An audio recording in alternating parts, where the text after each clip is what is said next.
मु प्रभु को धन्यवाद दिए। प्रभु पुनर्बार ताहांकर वाक्यरू गोटे नूतन प्रसंग नहीं आपण मान सम्मुख में आसवाई से अनुग्रह करी मु परमेश्वर नाम प्रशंसा करे।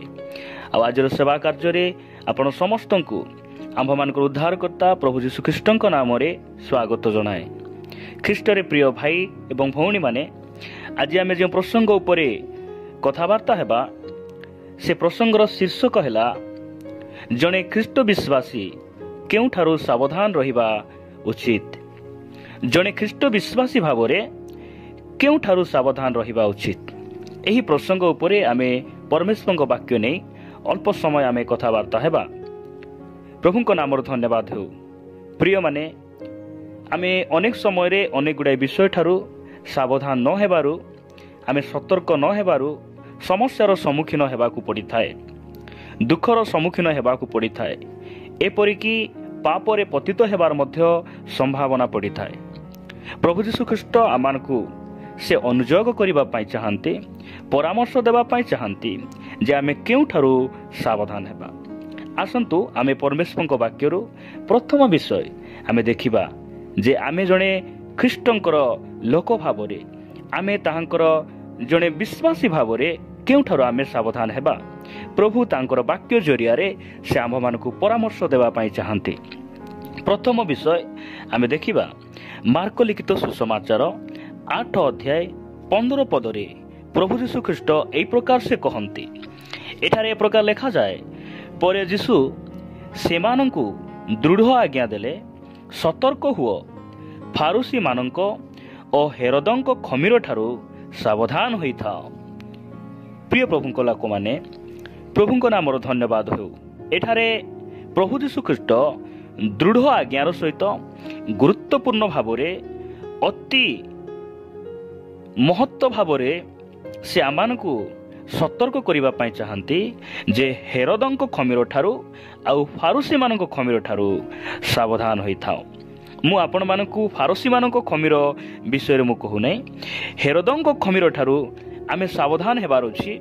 एही कथा मु आपण मानकु कहिबा पाई चाहे। प्रिय प्रभुक लोक माने खमीरर अर्थ आमे कोन बुझू?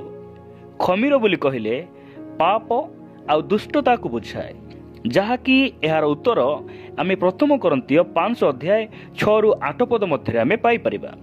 खमीरर अर्थ दुष्टता आ गोटे पापमय स्वभाव को बुझाए। तो हेरोदंक स्वभाव ठारू सावधान रहिबा पाई प्रभु यीशु ख्रीष्ट आमानकु से सतर्क करांती। आसंतु आमे देखिबा जे हेरोदंक ठारू प्रभु यीशु ख्रीष्ट सावधान रहिबा पाई आमकु काहेकि से कहंती, आउ हेरोदंक ठारे ए प्रकार कोन स्वभाव थिला जे प्रभुंकर अर्थात जीशुख्रीष्टंकर गोटे घृणार विषय थिला जे से स्वभाव को से पसंद करू नथिले। आज से आमानकु सिखाउचंती से स्वभाव तुम ठारे न थाओ, से स्वभाव ठारू तुमे सावधान रही थाओ। एई कथा से आमानकु कहिबा पाई चाहंती। जदि आमे हेरोदंकर स्वभाव को आमे देखिबा, सेही मार्क लिखित सुसमाचार 6 अध्याय के जदि आमे जिबा, एठारे प्रकार लिखा जाए जे 19 पद जदि आमे पढू, सेथिरे हेरोदिया तांको प्रति ईर्षान्वित होई तांको बोध करिबा निमंते इच्छा करुथिले। एठारे ए प्रकार लिखा जाए, कारण जहन हेरोदंकु कहूथिले आपणा भाईर भार्या को रखिबा आपणकर विधि संगत नुहे, सेथिरे हेरोदिया तांको प्रति ईर्षान्वित होई तांको बोध करिबा निमंते इच्छा करुथिले, मात्र पारु नथिले। प्रिय माने प्रभु यीशु ख्रीष्ट जहन हेरोदंकु से किछि खराब कथा से कही नांती, से गोटे कथा कहिले जे भाईर भार्या को रखिबा विधि संगत नुहे। एई कथा सुनिला परे हेरोदिया रागी गले। से जहनंकु रागी तांकु बोध करिया पई चेष्टा करुथिले। आ जदि 20 पद आपण देखिबे, एठारे प्रकार लिखा जाए, कारण हेरोद जहनंकु जणे धार्मिक और पवित्र व्यक्ति जानी भय करुथिले आउ तांकु रक्षा करिबाकू चेष्टा करुथिले, तांकु बोध करिबा पई मध्ये चेष्टा करुथिले, से तांकु रक्षा करिबा पई मध्ये चेष्टा करुथिले।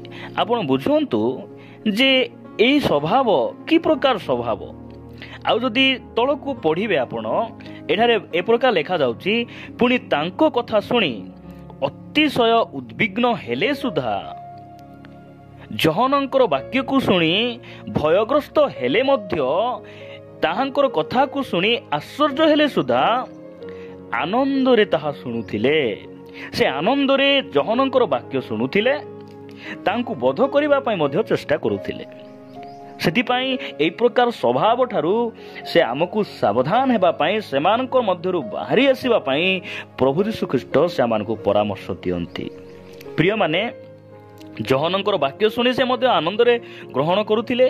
ଆଉ ଯଦି ଆପଣ ମାଥିଉ ପୁସ୍ତକକୁ ଆସିବେ, ମାଥିଉ ପୁସ୍ତକ 14 ଅଧ୍ୟାୟ 6 ଆଉ 7 ପଦ ଯଦି ଆପଣ ଦେଖିବେ, ସେଠାରେ ଏ ପ୍ରକାର ଲେଖାଯାଉଛି, କିନ୍ତୁ ହେରୋଦଙ୍କ ଜନ୍ମଦିନ ପଡ଼ନ୍ତେ ହେରୋଦିଆଙ୍କ କନ୍ୟା ସଭା ମଧ୍ୟରେ ନୃତ୍ୟ କରି ହେରୋଦଙ୍କୁ ମୁଗ୍ଧ କରିଦେଲା। ସେଥିରେ ସେ ଶପଥ କରି ପ୍ରତିଜ୍ଞା କଲେ ଯେ ସେ ଯାହା ମାଗିବ ସେ ତାହାକୁ ଦେବେ। ଦେଖନ୍ତୁ, ହେରୋଦ ସେ ଯୋହନଙ୍କର ବାକ୍ୟରେ ମଧ୍ୟ ଆନନ୍ଦ କରୁଛନ୍ତି। ଇଆଡ଼େ ଅଧା କପଡ଼ା ପିନ୍ଧି ନାଚ କରୁଥିବା ସେ ନାଚକୁ ଦେଖି ମଧ୍ୟ ସେ ଆନନ୍ଦ କରୁଛନ୍ତି। ଏଇଟା କି ପ୍ରକାର ସ୍ୱଭାବ ଆପଣ ଚିନ୍ତା କରି ଦେଖନ୍ତୁ। ଆମ ଗାଁ ଗହଳିରେ ସେବା କରେ, ଆଉ ମୁଁ ଜାଣେ ଅନେକ ଗୁଡ଼ିଏ ମଣ୍ଡଳୀରେ ସେମାନେ ବାକ୍ୟ ଶୁଣି ମଧ୍ୟ ମଣ୍ଡଳୀରେ ଆନନ୍ଦ କରନ୍ତି, ଆରାଧନାରେ ମଧ୍ୟ ସେମାନେ ଆନନ୍ଦ କରନ୍ତି। ତାପରେ ସେମାନେ ଟିଭି ସିରିଏଲ, ଅନେକ ଗୁଡ଼ାଏ ସିନେମା, ନାଚରେ ମଧ୍ୟ ସେମାନେ ଆନନ୍ଦ କରନ୍ତି। ପ୍ରିୟମାନେ, ଏହି ହେରୋଦଙ୍କ ସ୍ୱଭାବ ଠାରୁ ସାବଧାନ ରହିବା ପାଇଁ ପ୍ରଭୁ ଯୀଶୁଖ୍ରୀଷ୍ଟ ଆମମାନଙ୍କୁ ଉତ୍ସାହିତ କରନ୍ତି, ଆଉ ସେମାନଙ୍କୁ ସଂଶୋଧନ କରନ୍ତି। ପ୍ରିୟମାନେ, ଦ୍ୱିତୀୟ ବିଷୟ, ଆମେ କେଉଁଠାରୁ ସାବଧାନ ରହିବା? ମୁଁ ଆପଣମାନଙ୍କୁ ଏବ୍ରୀ ପୁସ୍ତକ ନିକଟକୁ ନେବା ପାଇଁ ଚାହେଁ। ଏବ୍ରୀ ପୁସ୍ତକ 12 ଅଧ୍ୟାୟ 25 ପଦରେ ଏ ପ୍ରକାର ଲେଖାଯାଏ, ଦ୍ୱିତୀୟ ବିଷୟ ଆମେ ଏଇଠାରୁ ସାବଧାନ ରହିବା ଆବଶ୍ୟକ ରହିଛି। ସାବଧାନ, ଏଠାରେ ଏ ପ୍ରକାର ଲେଖାଯାଏ, ସାବଧାନ ଯେ ବାକ୍ୟ ଅଛନ୍ତି ତାହାଙ୍କୁ ଅଗ୍ରାହ୍ୟ ନ କର, କାରଣ ଯେ ପୃଥିବୀରେ ଆଦେଶ ଦେଲେ ତାହାଙ୍କୁ ଅଗ୍ରାହ୍ୟ କରିବାରୁ ସେମାନେ ଯେ ରକ୍ଷା ପାଇଲେ ନାହିଁ, ତେବେ ଯେ ସ୍ୱର୍ଗରୁ ଆଦେଶ ଦେଉଛନ୍ତି ତାହାଙ୍କ ଠାରୁ ବିମୁଖ ହେଲେ ଆମ୍ଭେମାନେ ଯେ ରକ୍ଷା ପାଇବା ନାହିଁ, ଏହା କେତେ ଅଧିକ ସୁନିଶ୍ଚିତ। ପ୍ରଭୁଙ୍କ ନାମର ଧନ୍ୟବାଦ ହେଉ। ପ୍ରିୟମାନେ, ଯେ ବାକ୍ୟ କହୁଅଛନ୍ତି ତାହାଙ୍କୁ ଅଗ୍ରାହ୍ୟ ନ କର। ଆଜି ଅନେକ ଭାଇ ଭଉଣୀମାନେ ଏ ପ୍ରକାର କି ସେମାନଙ୍କର ବସିବାର ଉଠିବାର ଦ୍ୱାରା ପ୍ରଚାରକମାନଙ୍କୁ ଅଗ୍ରାହ୍ୟ କରନ୍ତି। ଏହି ପ୍ରକାର ଭାବରେ ଅଗ୍ରାହ୍ୟ କରନ୍ତି। ସିଏ ଟିକେ ଅଶିକ୍ଷିତ, ସେ ଶିକ୍ଷିତ, ଆଉ ଏ ପ୍ରକାର ସେମାନେ ଅଗ୍ରାହ୍ୟ କରନ୍ତି। ସେ 7 ଫୁଟ ଲମ୍ବା ଅଛନ୍ତି, ସେ 8 ଫୁଟ ଲମ୍ବା ଅଛନ୍ତି। ଏହି ପ୍ରକାର ମାଧ୍ୟମରେ ସେମାନେ ପରମେଶ୍ୱରଙ୍କ ଦାସମାନଙ୍କୁ ଅଗ୍ରାହ୍ୟ କରନ୍ତି। ମାତ୍ର ଆମେ ଜାଣିବା ଆବଶ୍ୟକ ରହିଛି, ଯେଉଁମାନେ କି ଏହି ପୃଥିବୀର ଆଦେଶ ଦେଲେ ସେହି ଆଦେଶକୁ ନ ମାନିବା ଦ୍ୱାରା କେହି ରକ୍ଷା ପାଇପାରୁନାହାନ୍ତି। ଆଉ ଯେ ବାକ୍ୟ କହୁଅଛନ୍ତି ସେମାନେ ଏହି ପୃଥିବୀର ଆଦେଶକୁ ସେମାନେ ଘୋଷଣା କରୁନାହାନ୍ତି, ସେମାନେ ସ୍ୱର୍ଗର ଆଦେଶକୁ ସେମାନେ ଘୋଷଣା କରୁଛନ୍ତି। ସେଥିପାଇଁ ତାହାଙ୍କୁ ଆମେ ଅଗ୍ରାହ୍ୟ ନ କରିବା ଆବଶ୍ୟକ ରହିଛି। ଏଇଥିରୁ ଆମେ ସାବଧାନ ହେବା ଆବଶ୍ୟକ ରହିଛି। ଅନେକ ସମୟରେ ହେୟ ଜ୍ଞାନ ମାଧ୍ୟମରେ ଅଗ୍ରାହ୍ୟ କରୁ, ଅନେକ ସମୟରେ ଆମମାନଙ୍କର ନିଦ ଦ୍ୱାରା, ବସିବା ଦ୍ୱାରା, ଆମମାନଙ୍କର ଉଠିବା ଦ୍ୱାରା ଆମେ ପରମେଶ୍ୱରଙ୍କର ପ୍ରଚାରକମାନଙ୍କୁ, ତାଙ୍କର ବାକ୍ୟକୁ ଆମେ ଅଗ୍ରାହ୍ୟ କରୁ। ପ୍ରଭୁ ଯୀଶୁଖ୍ରୀଷ୍ଟ ନିଜ ଲୋକମାନଙ୍କ ନିକଟରେ ସେ ଆସିଲେ, ଆପଣ ରାଜ୍ୟକୁ ଆସିଲେ, ମାତ୍ର ବାକ୍ୟ କହେ ତାହାଙ୍କୁ କେହି ମଧ୍ୟ ଗ୍ରହଣ କଲେ ନାହିଁ। ପ୍ରିୟମାନେ, ଗ୍ରହଣ ନ କରିବାରୁ ଆପଣ ଜାଣନ୍ତି କି ଯେ ପ୍ରକାଶିତ ବାକ୍ୟ 1 ଅଧ୍ୟାୟରେ ଲେଖାଯାଏ ଯେ ଯେଉଁମାନେ ତାହାଙ୍କୁ ଅଗ୍ରାହ୍ୟ କଲେ, ଯେଉଁମାନେ ତାହାଙ୍କୁ କ୍ରୁଶରେ ବିନ୍ଧିଥିଲେ, ସେମାନେ ମଧ୍ୟ ତାହାଙ୍କୁ ମେଘମାଳରେ ଦେଖିବେ। ପ୍ରଭୁ ଆଜି ଆମମାନଙ୍କୁ କହିବା ପାଇଁ ଚାହାନ୍ତି, ଆସୁ ଆମେ 2ଟି ବିଷୟରୁ ସାବଧାନ ହେବା। ହେରୋଦଙ୍କ ଖମୀର ଠାରୁ ଆମେ ସାବଧାନ ହେବା। ହେରୋଦଙ୍କ ପାଖରେ ଯେଉଁ ସ୍ୱଭାବ ଥିଲା ସେଠାରୁ ଆମେ ସାବଧାନ ହେବା। ଆଉ ଯଦ୍ୟପି ଆମେ ପ୍ରଭୁଙ୍କର ଦାସମାନଙ୍କୁ ଅଗ୍ରାହ୍ୟ କରିଛୁ, ଉଚ୍ଚ ନିଚ ଦେଖିଛୁ, ଆମେ ଏଇଠାରୁ ସାବଧାନ ହେବା। ପ୍ରଭୁ ଆମମାନଙ୍କୁ ଆଶୀର୍ବାଦ କରିବେ। ଏ ବାକ୍ୟ ମାଧ୍ୟମରେ ପ୍ରଭୁ ଆମ ସମସ୍ତଙ୍କୁ ପ୍ରଚୁର ଆଶୀର୍ବାଦ କରନ୍ତୁ। ଆମେନ୍।